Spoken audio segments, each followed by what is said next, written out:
Good morning, children. Today in Social Science in Geography in class 9, we will continue the chapter Physical Features of India.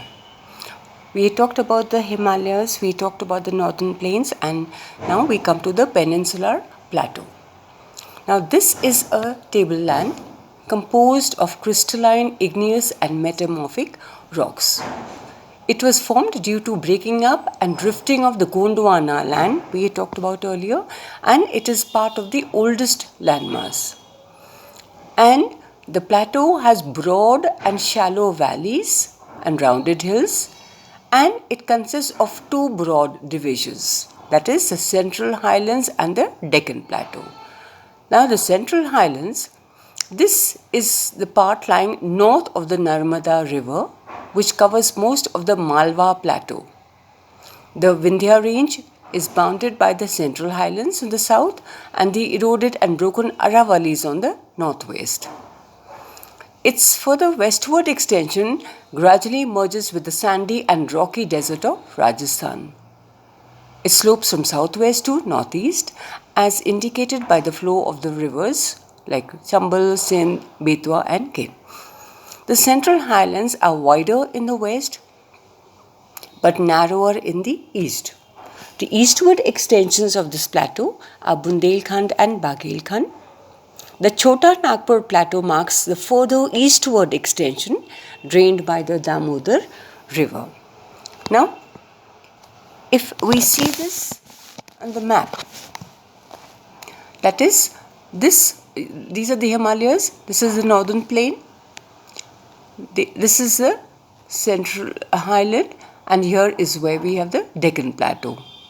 This is the Eastern Ghats, here we have the Western Ghats, this is Chota Nagpur, then we have the Satpura range, then we have the Vindhya range, Aravali range over here. This is the river Narmada, and this is where we have the Central Highlands. And here now we come to the Deccan Plateau. So this is how we can see it in the form of this map. Now we come to the Deccan Plateau. The Deccan Plateau is a triangular landmass that lies to the south of the river Narmada that we just saw. The broad base of the Satpura range from its north, while Mahadev Hills and Kaimur Hills and Michael Range form its eastern extensions. The Deccan Plateau is higher in the west and slopes gently eastwards. An extension of the plateau is also visible in the northeast, where we have Meghalaya, Karbi Anglong Plateau and North Kakar Hills. It is separated from the Chota Nagpur Plateau by fault. Three prominent ranges from west to east are Garo, Khasi and Janitia Hills. Now we have the eastern and the western Ghats. We just saw that on the map. Now these are the western and eastern edges of the Deccan Plateau. The western Ghats are higher than the eastern Ghats. The average elevation of the western Ghats is between 900 meters to 1600 meters, while the eastern Ghats are up to 600 meters. From Mahanadi Valley to the Nilgiris in the south, they are discontinuous, irregular and dissected by rivers draining into the Bay of Bengal. Western Ghats are continuous and can be passed through passes only. The highest peak out here is Anayamudi, 2695 meters, and Doda Betla, 2637 meters. Mahendragiri is 1501 meters, is the highest peak in the eastern Ghats. The Deccan Trap is the western part of the plateau. It contains black soil and it is famous for cotton cultivation. So if we see this on the map now once again, the picture will be a little clear. This is where we have the Himalayas, then we have the northern plains, Ganga, river Brahmaputra and the Indus.